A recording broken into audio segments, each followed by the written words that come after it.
A full length and draw with counter traction. So what are the purposes? For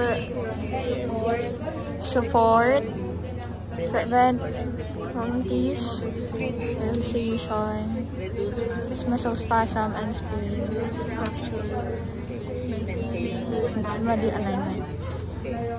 So this is a balanced skeletal traction is indicated for what fracture? For the affection of the hip and femur.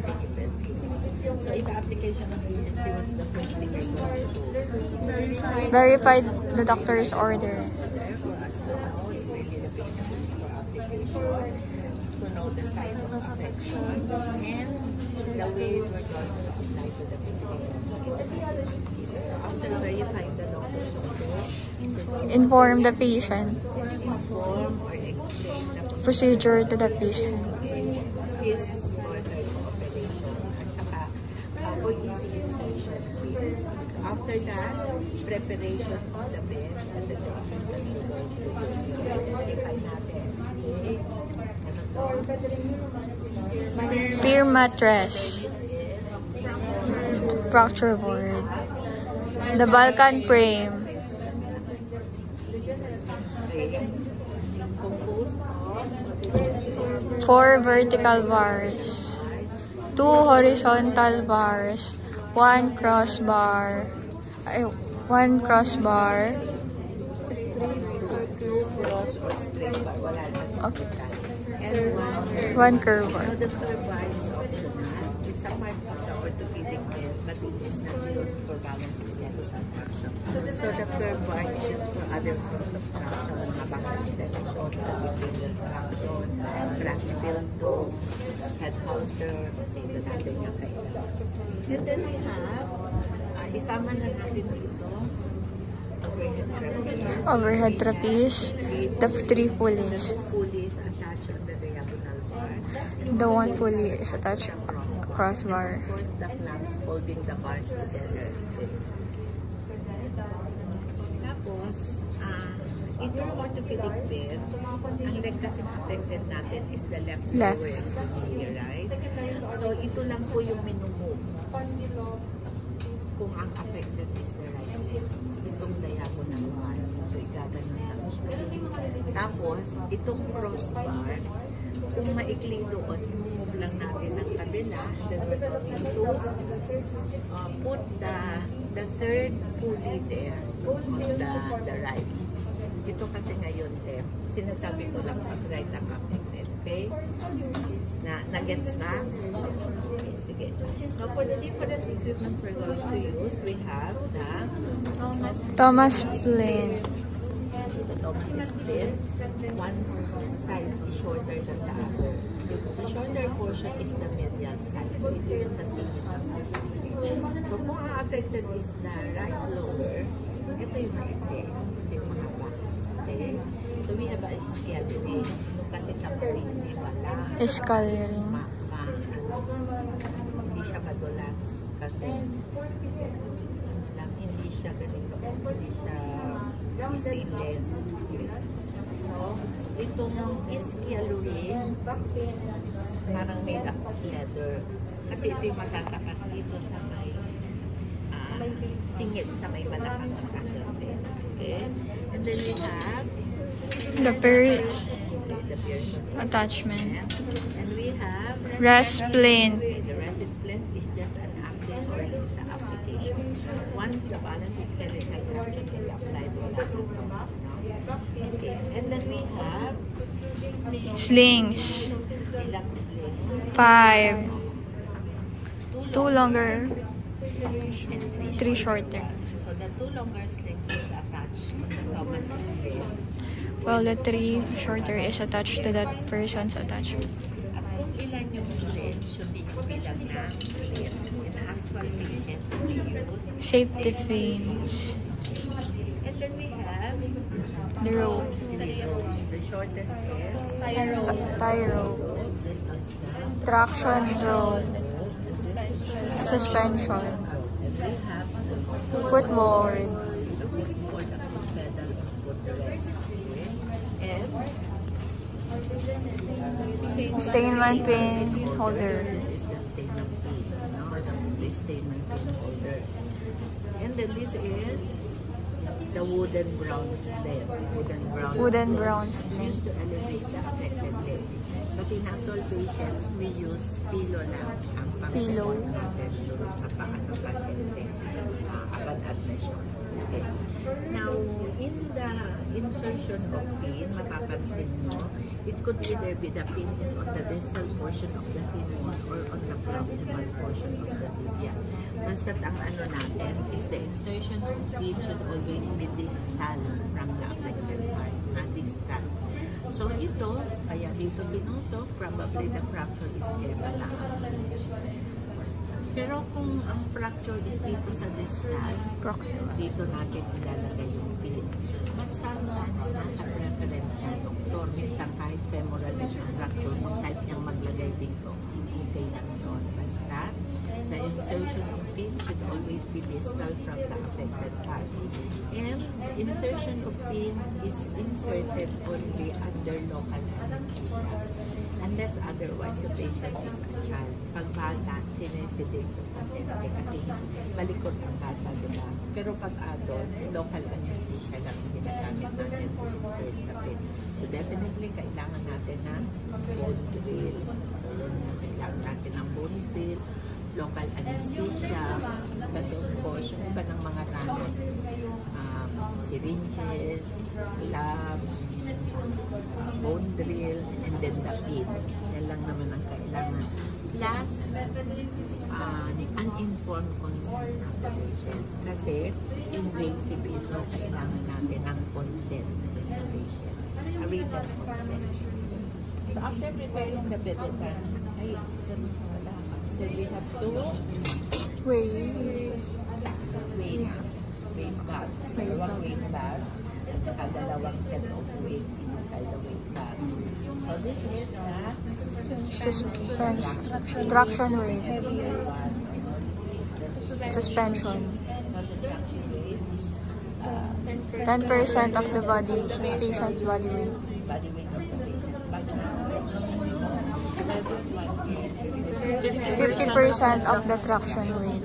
Pero hindi naman kadalas kasi traction weight, which is the body weight of the patient. Sometimes it depends upon the severity of the patient, the severity of the fracture. So we're now going to assemble. So what's the first thing we're going to do? Hindi, measure mo na. The length of the thigh of the patient. So saan ang thigh? Alin ang thigh? Kung nakakapano yung actual patient, nakakapano dito. Now this is the greater trochanter. Greater trochanter. From the greater trochanter area up to the knee, sa tuhod. Doon mismo sa pinaka, sa nababaluktot na part. So, since you measure on the lateral side, definitely dito yung tayo sa lateral. And then, attach na Pearson's attachment. The Pearson's attachment is always under The Thomas plate. Ito yung Thomas, so ito yung Pearson sa ilalim.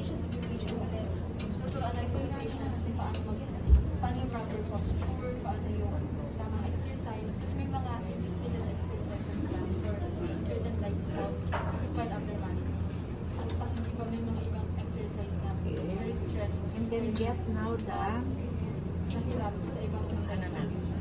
Rest plate. So sa rest plate ang paghawak na dito. Ang isang kaliwang kamay dito. So depende kung ano yung kinakapitan natin ha. Ito ngayon kasi ganito yung posisyon natin. Itong kaliwang kamay ko hawak ko dito. Tapos patatayo ko dito. Ilalagay ko dito sa ibabaw. And then this one, I'm going to use my right hand. Itatapat dito tapos sa lubong. Yan. Mga 2 to 3 inches lang. Okay, next. Anong sunod? I'm going now to apply the slings. So, in the application of slings, we usually start from the medial, going to Lateral. Start from the medial, going to lateral. If it is long, we fan fold it. Pag mahaba, so hold both ends together. Pag-ikitin. So, mahaba, fan fold.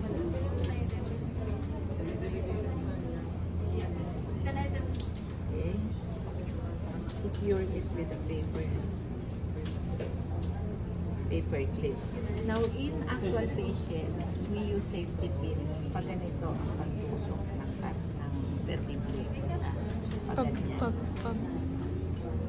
Okay, now we have 5 principles in the application of slings. Una, Not too tight, not too loose. Hindi masyadong maluwag, hindi masyadong masikip. Now, we do consider or titignan natin ano yung contour, gaano kataba yung binti ng pasyente sa pag-apply natin ng sling. Okay. And the next principle is provide a space. Ayan. Provide a space at least an inch apart.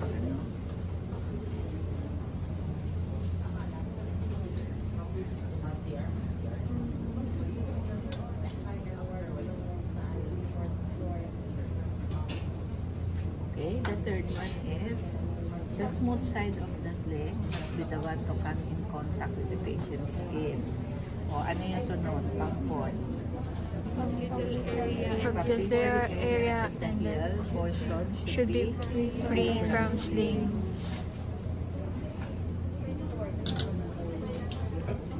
And the last one, Too longer and too short. That's on the side part. But the three shorter ones, Should the left attach part, on the left part. on the Pearson's attachment.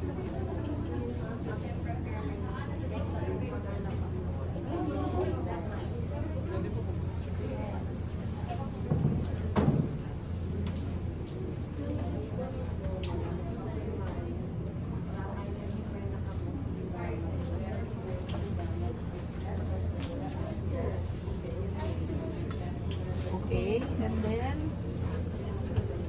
ano sunod? Get now the tie rope. Tie it on the medial upright of the thorax. Split using the slip knot. Lahat ba marunong mag-slip? Slip.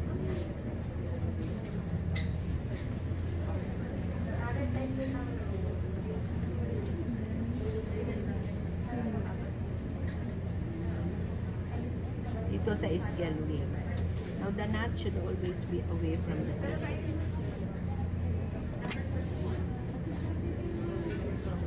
Temporarily secure it here.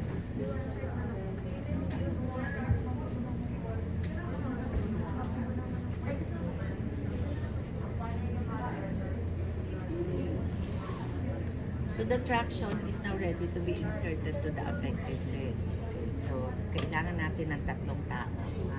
We need 3 manpower. So, what's the role of this manpower? First Person will insert the whole apparatus. So, pag-insert, dito siya, sorry. Dito siya. So, ang mag-move lang, ito, the one who is holding the prepared traction set, papasok doon sa paa. Okay? While the other one will Perform manual apply manual traction. So, yung manual traction pa ganito, away dito sa affected ang pull. And at the same time, naku,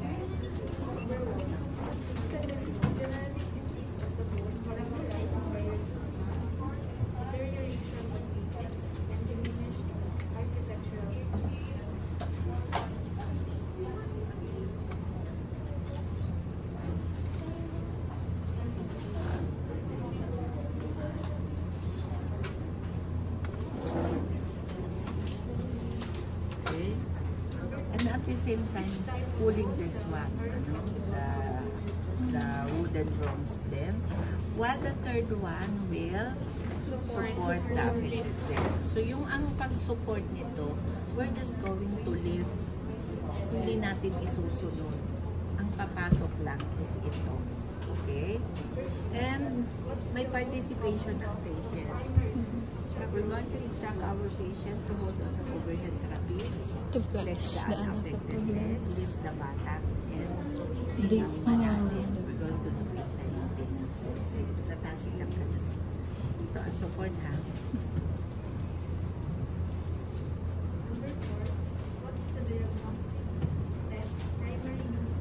Sige, isa dito. Sino gustong pumunta dito? Yun na.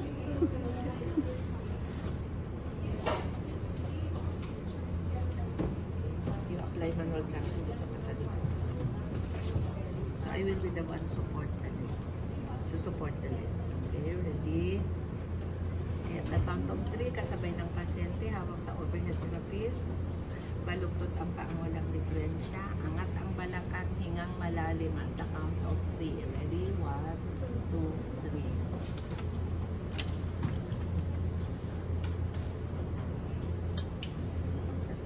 Continuously apply manual traction. So the leg of the patient should be slightly abducted. Make sure we check. The first pulley should always be in line with the fourth. Second pulley is with the knee.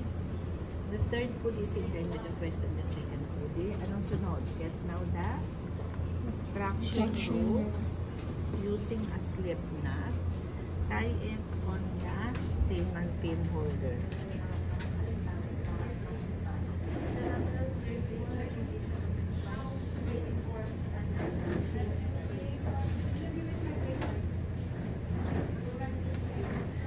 Okay, then pass this one to the third pulley.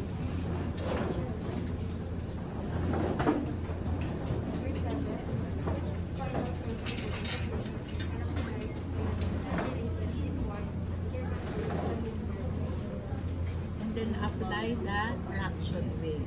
Now the traction weight should be level of the bed frame. Sa bed frame. So that the nut is away from the pulley. So ito, hindi naman natin kailangan i-slip natin ito. Ganyan lang. Then consume the rest of the remaining rope ng blood.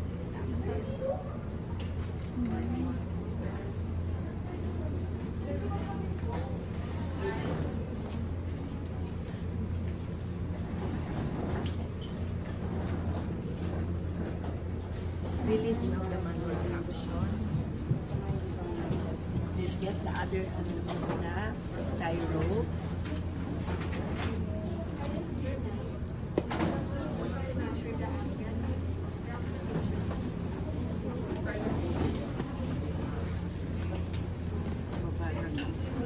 Anuhan nyo nga ito. Lakad mo dito na siya. Tie rope on the lateral side of the trauma assistant. Again, using a slip knot.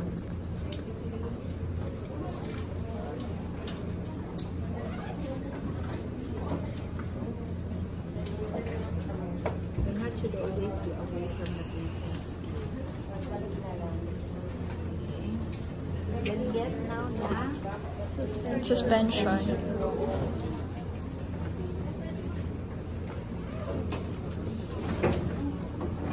The mid portion of the tie rope, tie it with a slip knot again.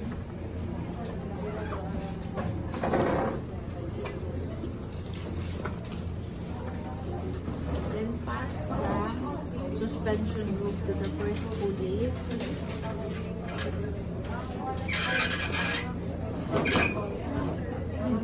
Apply the suspension rope. Temporarily anchor it here kasi meron namang ganito. Pass again the suspension rope to the second pulley.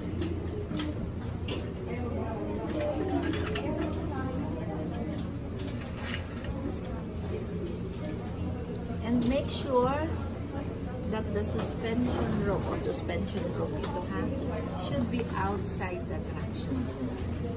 Outside the traction, sige na. Should be outside the traction rope. At mamaya, tatanggalin natin ito. So this should be inserted inside Inside the rest splint. Otherwise, pag hindi mo yan dyan, hindi ito matatanggal. And then do now the flow gauge na on the Thomas splint. Now to prevent the traction from sagging, sorry, dapat ito na may maintain, wala sa potential area at saka sa iyo. Okay? I-lift natin ito. Do the claw gauge na. Marunong na kayo mag-claw gauge na.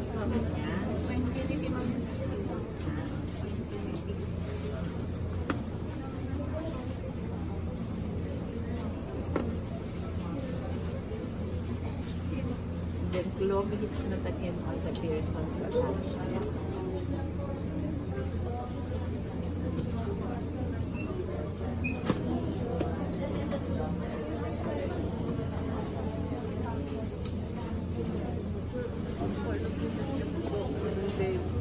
Then consume the rest of the remaining row.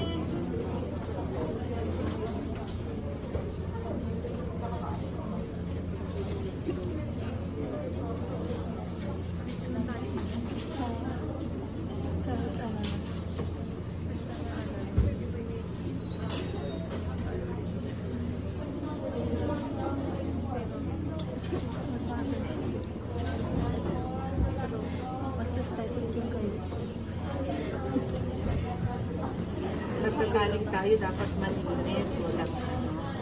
Then, hang now the suspension wing.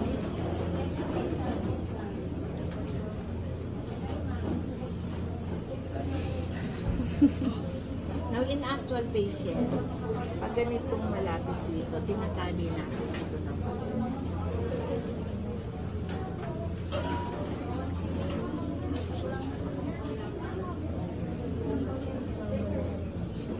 Okay, remove the rest splint.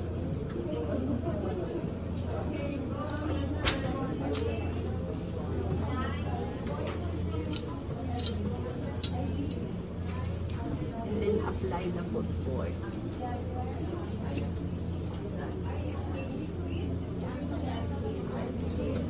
Apply the footboard. Isip a ribbon na. Ayan, merong buhol dito, di ba? So, dapat ito yung tumidikit sa foot ng patient.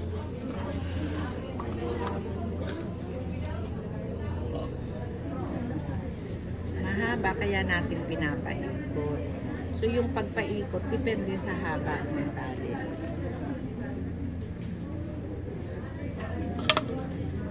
Ang ribbon na, ganyan.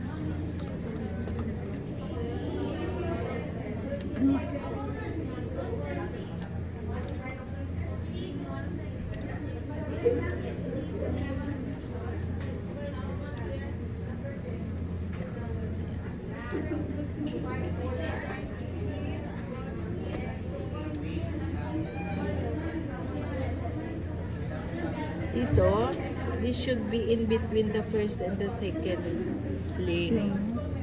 And it should be under the sling.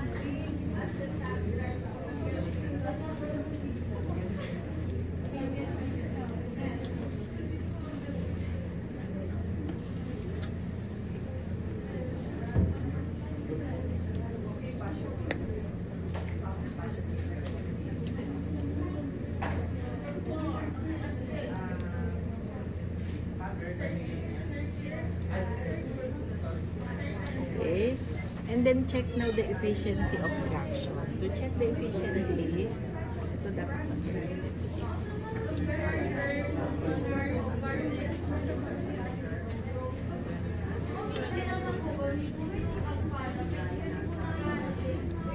Check the efficiency of traction. To check the efficiency, we instruct again our patient to go in the overhead release. Flex the unaffected leg. If the buttocks, the patient will be the one to move it forward, backward, sideways. We're just going to support the affected leg. Ayan. So, siya ang mag-move. Inaalalayan lang natin. Ginaguide lang natin yung paa niya. Okay? So, the traction is efficient because we follow the 5 principles in the application of traction. So, what are the 5 principles? The position of the patient must be equal. Dorsal recommended, sir. There must always have a counter traction, which is the patient's weight. traction must always be continuous. Diba kanina, we apply manual traction kasi temporarily, ang pasyente bago lagyan ng VSD, may temporary traction na nakalagay yan. And the line of the pool should always be in line with the deformity. Okay. The line of the pool should always be in line with the deformity. Itong first pool naka-align dito, second pool dito sa knee. The third pool is in line with the first and the second pool. And the last is avoid friction. To avoid friction, make sure that the weight bags are hanging freely. Weight bags are hanging freely. The nuts should be away from the pulley. Nuts should be away from the pulley. The rope should be running along the groove or canal of the pulley. Pag wala yan dyan, may friction yan, hindi yan mag-move freely. And make sure that there is no wear or tear on the ropes and weight bags. No? Minsan yung mga weight bags, pag overuse na numinipis, napuputol dito. So, isa yun sa pagpipili na, tinitignan natin pagpipili tayo. Okay. So, yun yung 4 ways in order to avoid friction. So, ano yung nursing care natin sa pasyenteng nakaparang sa skeletal traction?